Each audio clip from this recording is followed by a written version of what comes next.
Good morning. Good morning. Happy Friday. Hindi po talaga maganda pakiramdam ko. Sobrang sipon at ubo. So, bukas pala ay birthday na ni Chris, pero kaming dalawa ang nagkasakit ngayon. Si Dodong pumasok na sa school. Si Dodong okay lang naman, pero ako hindi. Si Chris din. Grabe yung sipon. Pareho kami. Kaya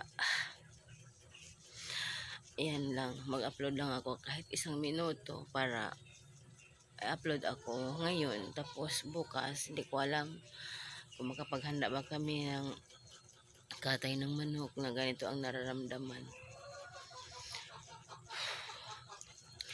Nahiya nga ako kasi absent ako.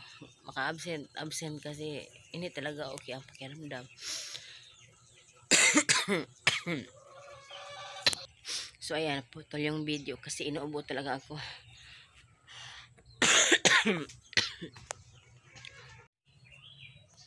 So andyan si Chris natulog.